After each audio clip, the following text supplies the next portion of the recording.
If you're on your weight loss journey and looking for a different perspective to your fat loss, I call this fat loss by the numbers. I'm going to explain what these individual numbers mean, and then I'll go into my methodology and my philosophy on fat loss. 3,500, which represents the amount of calories in 1 pound of fat. 30 to 40%, which represents the calories from protein I like my clients to eat.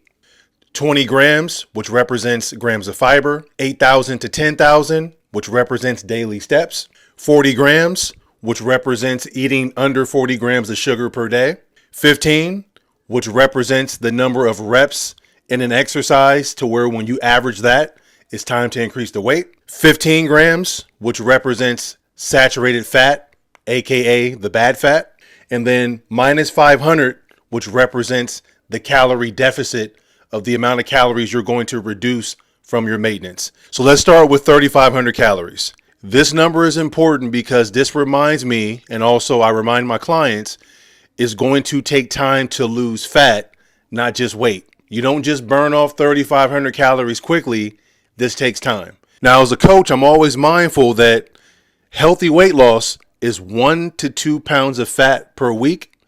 I prefer my clients to aim more for 1 pound per week. That's the standard. Now, next up, 30 to 40% of the calories should come from protein. When you're on your weight loss journey, you're losing body fat. The goal is to try to keep as much muscle tissue as possible.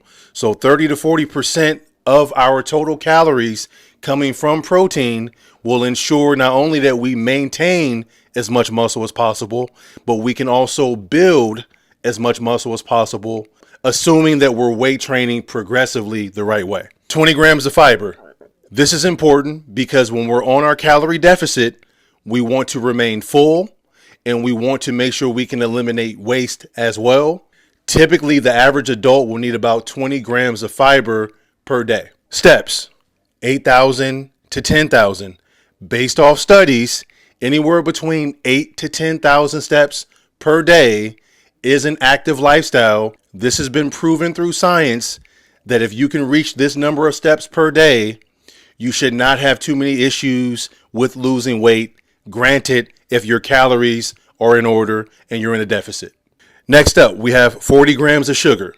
From my experience as a coach, the clients who have lost the most fat in a reasonable amount of time, they usually average less than about 40 grams of sugar per day. And most likely you're eating low glycemic fruits, veggies, and whole grains as your carbohydrate sources. So next up, 15 reps. In my system, when a client averages 15 reps per set, so for example, if you're doing leg press and first set is 18, second set you did 16, third set you did 14, and you're doing as many reps as you can each set, if you were to average those 3 sets out, if that number is 15 or higher, in my system, it's time to increase the weight. We're talking progressive overload. And to be able to build muscle over time, you must have mechanical tension. You must have more resistance so you can challenge your muscles so they can continue to grow. 15 grams of saturated fat.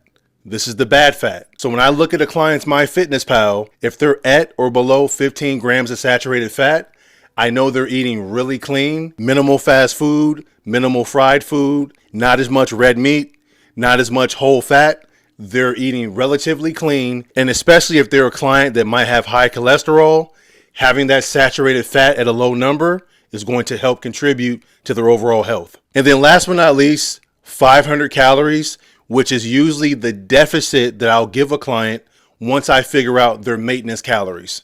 This is equivalent to a client losing 1 pound of fat per week, because keep in mind, there's 3,500 calories and 1 pound of fat. So this is fat loss by the numbers. As a coach, these are the things I think about. It's a little more analytical and more science-based, but if you've tried everything else and you haven't tried it by the numbers, I'd recommend it.